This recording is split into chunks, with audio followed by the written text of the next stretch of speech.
اب 73 سال کا شخص، میری آج کچھ لوگوں سے بات ہوئی، وہ یہ کہتے ہیں کہ وہ کس طرح سوچیں گے کہ دوبارہ پاکستان جیل میں جائے. یعنی 73 سال کی ان کی عمر ہو گئی اور سیاست میں اب صرف وہ بیان دینے کی حد تک ان کا کردار رہے گا. اور نواز شریف صاحب بھی چاہتے ہیں کہ ایک سموتھ ٹرانزیشن ہو سکے، ان سے یہ جماعت، ان کی پارٹی جو ہے وہ ان کی بیٹی کو منتقل ہو، وہ تمام اثر و رسوخ جو ان کا تھا پارٹی کے اندر وہ کسی طرح مریم کو منتقل ہو سکے، اور اس کے لیے کوششیں کی جا رہی ہیں. اور یاد رکھیے گا، نواز شریف صاحب کبھی بھی پاکستان نہیں جائیں گے جب تک ان کی ڈیل ہو نہیں جاتی. ڈیل کر کے آئے تھے، ڈیل کر کے واپس جائیں گے، اور ڈیل کے حالات ہمیں کوئی نظر نہیں آ رہے. جاوید لطیف صاحب جتنا مرضی شور مچائیں، وہ کہتے رہیں کہ جناب نواز شریف کے کیسز کو معاف کیا جائے، سزاؤں کو معطل کیا جائے، اور اگر ایسا نہیں کیا گیا تو نواز شریف صاحب پاکستان واپس آ جائیں گے. یعنی یہ بھی حیرت کی بات ہے کہ پاکستان آنے کی جو وجہ بتائی جا رہی ہے کہ اگر تم نے کیسز معاف نہ کیے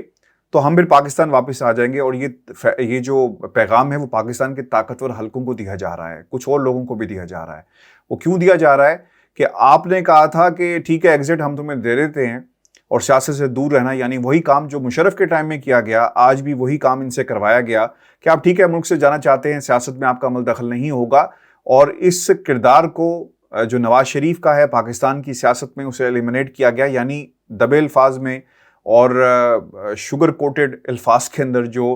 جاوید لطیف صاحب جو بات کر رہے ہیں اس کا مطلب یہ ہے. لیکن ایک پیغام نواز شریف کو دیا گیا ہے، وہ بڑا امپورٹنٹ ہے. نواز شریف کو بتا دیا گیا ہے پارٹی کے اندر کے لوگوں کی طرف سے کہ اگر آپ نے پاکستان آنے کی غلطی کی، چونکہ آپ یہ پیغامات تو دلوا رہے ہیں، تو یاد رکھیے گا عمران خان کے ہاتھ میں ایک اور بیانیہ لگ جائے گا. آپ جس طرح ہی اسلام آباد ایئرپورٹ پر لینڈ کریں گے تو پھر آپ سے پوچھا جائے گا، کہا جائے گا کہ جناب اس کو گرفتار کریں. عمران خان صاحب پاکستان کی سڑکوں پر ہوں گے، اور ایک اور بیانیہ ان کے ہاتھ ایسے لگے گا کہ ملک کے اندر مہنگائی تھی، جن لوگوں نے مداخلت کرنی چاہیے تھی جب مراسل آیا انہوں نے مداخلت نہیں کی، ڈاکوؤں کو اختیار دے دیا کہ وہ ملک کو لوٹے، پھر ان کی حکومت بھی قائم کر لی گئی. اب ایک چور ڈاکو ملک کے اندر آ گیا، آپ کو اسے گرفتار کرنا چاہیے، لیکن پاکستان کے ادارے اسے تحفظ فراہم کر رہے ہیں. اور پھر عمران خان کا یہ بیانیہ عام ہو جائے گا اور پاکستان کی عوام جو ہے اسے مزید بڑے پیمانے پر اڈاپٹ کر لے گی.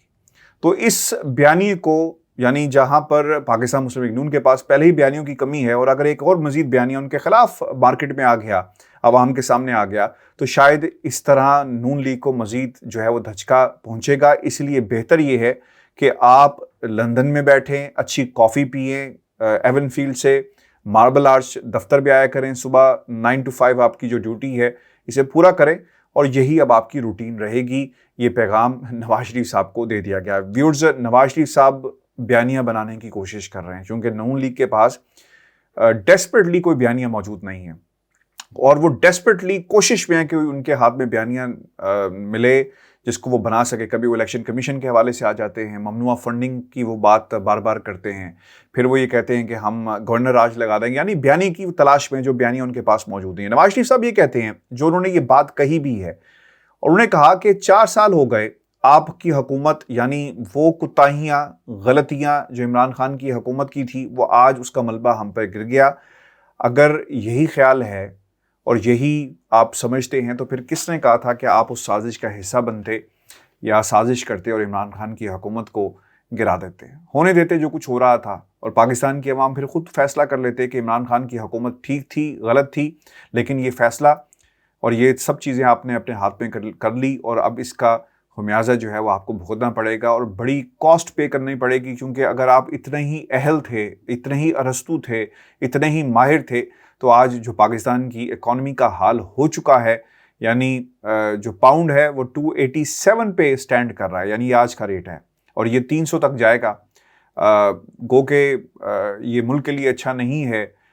لیکن اس کا سارا جو ذمہ داری ہے وہ نواز شریف اور ان کے اتحادیوں پر عائد ہوتی ہے. اب نواز شریف صاحب نے یہ پیغام دے دیا ہے اپنے بھائی کو بھی کہ آپ تو کہتے تھے کہ سب کچھ ہمارے کنٹرول میں، کیا ہوا میرے کیسز کا،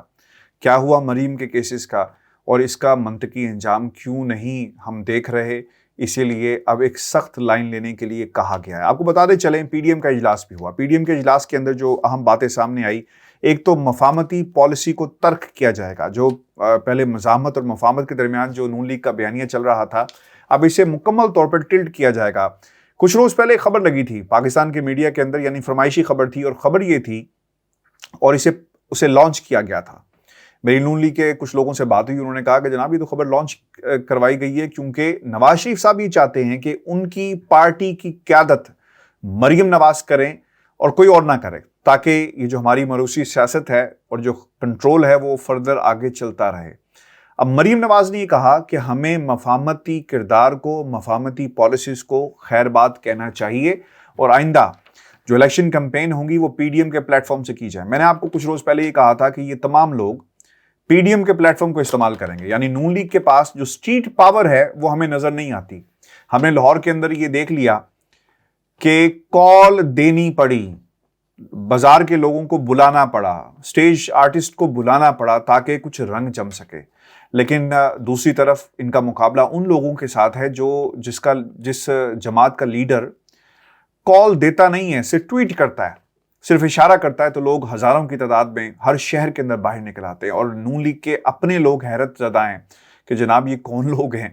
جو عمران خان کو بلائنڈلی جو ہے وہ فالو کر رہے ہیں، اور بعض لوگوں نے تو یہاں تک کہہ دیا کہ یہ تحریک انصاف کوئی سیاسی جماعت نہیں ہے بلکہ یہ کوئی نیا مذہب جو ہے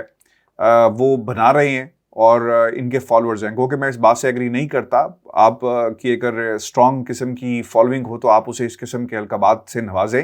یہ اس کی ایک تو مذمت کرنی چاہیے، اور ایسے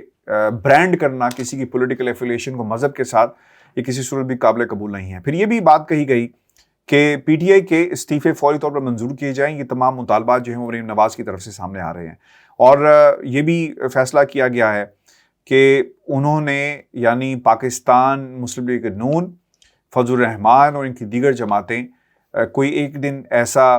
ڈکلیئر کریں گی جب عدالت کے فیصلوں کو یوم سیاہ کے طور پر منایا جائے گا اس دن کو، اور عدلیہ کے خلاف ایک محاذ کا اعلان باقاعدہ کر دیا گیا ہے۔ اور پھر یہ بھی اس میں فیصلہ یہ کیا گیا ہے اور کہ عمران خان کی ضمانت کو منسوخ کروایا جائے۔ فضل الرحمان بہت ہی ایکٹیو نظر آئے کیونکہ فضل الرحمان زبان بول رہے ہیں نواز شریف کی، مریم کی، وہ باتیں جو نواز شریف خود نہیں کر سکتے بھائی کی موجودگی میں یا بھائی کے خلاف، اور مریم نواز اپنے چچا کے خلاف نہیں کر سکتی، تو فضل الرحمان کو آگے کر دیا جاتا ہے کہ آپ نے یہ بات کرنی ہے، یعنی ضمانت کو منسوخ کروایا جائے، اور اس کے لیے شہباز شریف اپنا کردار ادا کریں جو کردار انہیں اس سے پہلے نظر نہیں آ رہا تھا۔ پھر دوسری جو بات کہی گئی فضل الرحمان کی طرف سے، شہباز شریف کو آڑے ہاتھوں لیا گیا ہے۔ اس سے پہلے نواز شریف صاحب بہت زیادہ گرجے برسے، اور انہوں نے جس طرح جو الفاظ استعمال ان کے لیے کیے کہ جو کچھ آپ کہتے تھے ویسا نہیں ہوا، یہی الفاظ فضل الرحمان نے بھی استعمال کیے کہ آپ کا جو کردار ہونا چاہیے تھا وہ being the prime minister, being the party leader, being the head of the state, head of the country, وہ نہیں رہا، اور آپ نے اپنے ساتھ ساتھ ہماری جماعت کو بھی ڈبو کر رکھ دیا، اور آپ کو جس طرح تمام جماعتوں کو موبلائز کرنا چاہیے تھا، اپنی پاورز کو استعمال کرنا چاہیے تھا، اب حالات یہ ہیں کہ آپ پنجاب کے اندر ایک انتخاب نہیں جیت سکے، یعنی یہ الفاظ تھے فضل الرحمان کے جو وہاں پر استعمال کیے گئے۔ ایک اجلاس ہوا ہے اور چودھری شجاعت سے شہباز اسپیڈ کی ملاقات ہوئی، جس میں انہوں نے جا کر یہ کہا کہ جناب کوئی خط لکھ دیں، کوئی تیاری کریں، اور پھر یہ بھی میں آپ کو بات بتاؤں کہ ایم کیو ایم کے وفد کی بھی ملاقات ہوئی ہے چودھری شجاعت سے، وہ بھی یہ پیغام لے کر گئے تھے کہ جناب کچھ کیا جائے۔ اور اب اس کا توڑ پاکستان مسلم لیگ کاف نے کیا نکالا، وہ یہ کہتے ہیں کہ ایک جو سینٹرل ورکنگ کمیٹی تھی اس کا اجلاس طلب کیا گیا، اور اس کا بنیادی مقصد یہ ہے کہ چودھری شجاعت صاحب اگر کوئی فیصلہ کرتے ہیں، کوئی خط جاری کرتے ہیں، تو پھر اس کا راستہ روکا جا سکے۔ اچھا، اب اس میں یہ بھی کہا جا رہا ہے کہ کمیٹی پارٹی صدر اور جنرل سیکرٹری کے انتخابات، یعنی جو اختیارات ہیں، اس کو ختم کر سکتی ہے۔ کمیٹی اسپیکر پنجاب اسمبلی انتخاب کے لیے پارلیمانی پارٹی کو ہدایت دے گی۔ نئے خط کا راستہ روکنے کے لیے اجلاس یہ طلب کیا گیا، اور سینٹرل ورکنگ کمیٹی اجلاس پرویز الہی کی ہدایت پر بلایا گیا ہے، کیونکہ کل کوئی نہ کوئی ایسا فیصلہ ہو سکتا ہے جس کو بعد میں استعمال کیا جا سکے الیکشن کمیشن کے اندر اور دیگر پلیٹ فارم میں جہاں پر بھی اس کا راستہ روکنا ہے۔ اب ایک اسٹرانگ قسم کا الائنس ہمیں نظر آ رہا ہے چوری شجاعت، ان کے بیٹے اور جو ان کے پارٹی کے دیگر لوگ ہیں حکومت وقت کے ساتھ، لیکن یہ جو الائنس ہے زیادہ دیر ویورز جو ہے وہ نہیں چل سکے گا۔ آپ کو یہ بھی بتاتے چلیں کہ ایک اور سپریم جوڈیشل کونسل کا بھی اجلاس ہوا اور اس کے اندر جو چیف جسٹس کے نامزد کردہ 5 ججز کے نام کثرت رائے سے مسترد کر دیے گئے ہیں۔ میں کچھ ڈیٹیلز آپ کے سامنے رکھ دیتا ہوں۔ اب سے کچھ ہی دیر پہلے میری اٹارنی جنرل پاکستان اشتر اوصاف سے فون پر بات ہوئی۔ وہ امریکہ جا رہے تھے اپنے آپریشن کے سلسلے میں، جب انہوں نے یہ ملاقات لندن میں نواز شریف سے کی اور بنیادی مقصد یہ تھا کہ وہ اپنی کیسز کا ایک جائزہ لے سکتے ہیں نواز شریف، اس لیے ان کی ملاقات کروائی گئی۔ اور میں نے آپ کو پہلے بھی خبر دی تھی کہ ان کے آنے کا بنیادی مقصد یہ تھا کہ اگر یہ الیکشن جیت گئے تو پھر پنجاب کے اندر انہوں نے حکومت کیسے بنانی ہے، کیونکہ بھائی لوگوں کا بہت زیادہ ایک پریشر ہے ان تمام قائدین کے اوپر کہ ہمیں اب الیکشن کی طرف جانا چاہیے۔ اب جو نام سامنے آئے اور اس کی آبویسلی اشتر اوصاف صاحب نے بھی یہ بات اس کی تصدیق کی کہ چیف جسٹس کے جو نامزد ججوں کے خلاف 5 ووٹ آئے، 5 ووٹ مخالفت میں آنے پر اجلاس کچھ کہے بغیر ختم کر دیا گیا۔ اور ذرائع یہ بتاتے ہیں کہ جسٹس قاضی فائز عیسیٰ، جسٹس طارق مسعود، اٹارنی جنرل اور وزیر قانون نے مخالفت میں ووٹ دیا۔ اس کی کنفرمیشن اٹارنی جنرل پاکستان نے بھی کی ہے۔ سندھ کے 2 ججز سے متعلق جسٹس ریٹائرڈ سرمد جلال عثمانی نے بھی مخالفت میں ووٹ دیا اور chief justice Umar Ata Bandial, justice Sajjad Ali Shah نے نامزدگیوں کے حق میں ووٹ دیا۔ جسٹس اعجاز الاحسن نے بھی نامزدگیوں کے حق میں ووٹ دیا اور پھر جسٹس ریٹائرڈ سرمد جلال عثمانی نے 2 نامزدگیوں کی مخالفت کی، 3 کے حق میں ووٹ دیا اور 4 کے مقابلے میں 5 ووٹ مخالفت میں آنے پر اجلاس ختم کر دیا گیا۔ میرا ایک سوال یہ تھا اور یہ میں نے اشتر اوصاف صاحب کے سامنے بھی رکھا کہ جناب یہ معاملہ کیا ہے، یہ کیوں ایسا کیا جا رہا ہے اور یہ ہوگا کیا اور فیوچر آپ کیسے دیکھ رہے ہیں، یہ کیوں ایسے فیصلے آئے۔ اس پہ انہوں نے کہا کہ اس پر پھر تفصیل سے بات کریں گے، لیکن میری اطلاعات کے مطابق یہ میں آپ کو خبر دے رہا ہوں، پاکستان کی عدلیہ کے اندر اوبویسلی کچھ فیصلے ایسے ضرور ہوتے ہیں جن کا اثر پاکستان کی سیاست پر پڑتا ہے۔ عدالتوں سے فیصلے آئیں گے تو سیاست پر تو اثر پڑے گا۔ جو فیصلہ آیا، ایک فیصلے سے حکومت کو عمران خان کی گھر بھیجا گیا، ایک سے ریسٹور کیا گیا، تو سیاست پر تو اس کا اثر پڑا۔ اب ججز جب بینچ بناتے ہیں، جس کا اس وقت بہت زیادہ شور شرابہ بھی ہے کہ فل بینچ ہونا چاہیے تھا اور پھر اکثریت فیصلے کرتے ہیں، کیونکہ انہوں نے اپنا ہوم ورک کیا ہوا تھا کہ کتنے جج اس کے حق میں فیصلہ دیں گے اور کتنے اس کے خلاف فیصلہ دیں گے۔ سیاسی جماعتیں جب انہیں چیمبر سے اٹھا کر جج بنواتی ہیں تو پھر مستقل رابطے میں بھی سیاسی جماعتیں آ جاتی ہیں۔ پاکستان کے اندر جو الیکشن جو عدالتی ریفارمز کی بات کی جا رہی ہے اور جس طرح پاکستان بار کونسل کسی سیاسی جماعت کے حق میں بیان دیتی ہے، سپریم کورٹ بار کونسل کسی سیاسی جماعت کے حق میں بیان دیتی ہے، وہ ایسے نہیں دے دیتی۔ ان کی اسٹرانگ ایفیلیشنز موجود ہیں۔ انہوں نے پہلے اپنا ہوم ورک کیا اور اندازہ لگایا کہ اگر یہ فیصلہ فل بینچ کی طرف سے آیا تو شاید ہمارے پاس چانسز زیادہ ہیں، اور اس لیے یہ بار بار کہہ رہے تھے کہ فل بینچ کے سامنے رکھا جائے، فل کورٹ اس بات کا فیصلہ کرے۔ یہی بنیادی وجہ ہے۔ ایک اور طاقت بھی ہے پاکستان کے اندر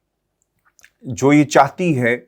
کہ بینچ کے اندر جو لوگ موجود ہیں وہ ان کے کہنے سننے میں ہمیشہ رہیں۔ یاد رکھیے گا، عمر عطا بندیال صاحب کی جو ڈیٹ آف ریٹائرمنٹ ہے غالباً 2023 کے اندر ریٹائر ہو جائیں گے، تو آپ کو یاد رکھنا چاہیے justice Qazi Faez Isa would be your next chief justice of Pakistan, اور پھر وہ اپنی مرضی سے بینچ بنوائیں گے۔ حکومت اگر نون لیگ کی نہیں بنتی یا جس طرح کے حالات بنتے ہیں تو ایک تاثر یہ لیا جاتا ہے کہ لوگ فائدہ پہنچائیں گے اور فائدہ حاصل کرنے کے لیے جسٹس قاضی فائز عیسیٰ کا دروازہ بھی کھٹکھٹایا جائے گا۔ اب تک کے حالات یہی بتاتے ہیں، اور فوج کے ساتھ جسٹس قاضی فائز عیسیٰ پاکستان کے اداروں کے ساتھ ان کی کوئی بنتی نہیں ہے۔ جو فیصلہ تھا دھرنے کے حوالے سے وہ بھی آپ کے سامنے ہے، اور پھر پاکستان تحریک انصاف نے ایک موقف اپنایا۔ یہ بہت ہی امپورٹنٹ اطلاعات جو انفارمیشن ہے میں آپ کے ساتھ شیئر کر رہا ہوں کہ یہ ریفرنس بھیجنے کا فیصلہ ہمارا نہیں تھا، یعنی پاکستان کے طاقتور حلقوں نے کہا وہ یہ کہنا یہ چاہ رہے ہیں اور ہم نے ریفرنس فائل کر دیا۔ اب یہ غلطی تھی، فاروق نسیم کا بھی اس پہ بیان آ گیا، سب باتیں ریکارڈ کے اوپر موجود ہیں۔ کل کو جب جسٹس قاضی فائز عیسیٰ ملک کے چیف جسٹس بن جائیں گے اور پھر جہاں سے فیصلے آئیں گے وہ کس کے لیے خطرہ ثابت ہوں گے، یہ سوچنے والی بات ہے۔ وہ پاکستان کے طاقتور حلقوں کے لیے بھی خطرہ ثابت ہو سکتے ہیں، وہ کسی ایک جماعت کے لیے بھی خطرہ ثابت ہو سکتے ہیں، کیونکہ میں نے جسٹس قاضی فائز عیسیٰ کو اس کیس کو سنا جس میں وہ ریمارکس دے رہے تھے اور کیا کہہ رہے تھے کہ آپ نے ملک کو چھاؤنی بنایا ہوا ہے، یعنی ایک جہاں سے آپ جائیں پولیس موجود ہے، اور پھر ان کے بہت سارے ایسے اقدامات ایسے تھے جو عمران خان کے حوالے سے، اور پھر عمران خان کی جس طرح کریکٹر اسیسینیشن کی گئی مختلف کیسز کے اندر، میں ہی سمجھتا ہوں کہ پھر جب فیصلے 1 سال بعد آئیں گے تو شاید کسی ایک جماعت کو اس کا فائدہ ہوگا۔ تو ججز کس کے کتنے ہوں گے، پاکستان کے طاقتور حلقے بھی پورا زور لگا رہے ہیں، اور پھر کچھ سیاسی جماعتیں بھی اپنا پورا زور لگا رہی ہیں۔ یعنی دیکھیں، اٹارنی جنرل آف پاکستان کا ووٹ، پھر اس کے ساتھ ساتھ جسٹس قاضی فائز عیسیٰ کا ووٹ، جسٹس طارق مسعود کا ووٹ، وزیر قانون نے مخالفت کر دی، پھر ایک اور صاحب تھے جنہوں نے اس کی مخالفت کی۔ تو اس کا مطلب یہ ہوا کہ 5 جو شخصیات جنہوں نے مخالفت کی ہے وہ کسی نہ کسی حلقے کو ریپرزینٹ کرتی ہیں، کسی نہ کسی قبیلے کو ریپرزینٹ کرتی ہیں۔ اب بعض لوگ کہیں گے جی آپ نے تو ایکیوز کیا ہے، یہ دس از ایکیوزیشن کہ جسٹس قاضی فائز عیسیٰ کا تعلق پاکستان مسلم لیگ سے ہے یا ان کے فیور کرتے ہیں۔ میں نہیں یہ کہہ رہا، حالات و واقعات یہ کہہ رہے ہیں۔ وہ صحافی جن پر حملہ ہوا، ان کی اہلیہ ان کے گھر گئی، جسٹس قاضی فائز عیسیٰ کی ایک سپورٹ پائی جاتی ہے، نون لیگ اور مریم نواز نے ہمیشہ سپورٹ کیا۔ تو یہ تمام چیزیں اتنی سادہ نہیں ہیں، ایک زور لگایا جا رہا ہے، ایک رساکشی ہم دیکھ رہے ہیں کہ کس کے کتنے جج ہوں گے اور کس طرح لوگوں کو، یعنی سمپل رول یہ ہونا چاہیے کہ آپ پہلے اس کا تعین کریں کہ ایگزام سے آنا ہے، عمر کیا ہوگی، یعنی ڈائریکٹ چیمبر سے آپ لوگوں کو اٹھا کر جب عدالتوں میں جج بنا دیں گے اور وہ کسی نہ کسی کے تو ساتھ کھڑے ہوں گے، تو I think this is some thing which is alarming for the legal system and the justice system of Pakistan. یہی وجہ ہے کہ جب فیصلے نہیں آتے، صحیح درست فیصلے نہیں آتے، تشریح نہیں کی جاتی، تو اس کا جو نقصان ہے وہ پوری قوم کو بھگتنا پڑتا ہے۔ ویورز، یہ ہمارا آج کا شو تھا۔ اپنے کمنٹس ضرور بھیجیے گا، چینل کو ضرور سبسکرائب کریں، اور جاتے جاتے میری ریکویسٹ ہے، بلوچستان، KP جہاں بھی سیلاب اس وقت آیا ہوا ہے، اپنی آواز ضرور بلند کریں، حکومت وقت کو ہلائیں۔ جس صوبے کی حکومت ہے اس کو کچھ نہ کچھ کرنا چاہیے، کیونکہ یہ پکچر جو شیئر کی جا رہی ہیں، یعنی کیچڑ میں لت پت جو ڈیڈ باڈیز ہیں ان کی پکچر شیئر کرنا، میرا خیال ہے کہ انسانیت جو ہے وہ ایسا لگتا ہے کہ شاید سو گئی ہے، اسے جگانا بہت ہی ضروری ہے۔ جس طرح آپ نے اس ملک کی اداروں کے حوالے سے بات کی، جس طرح آپ نے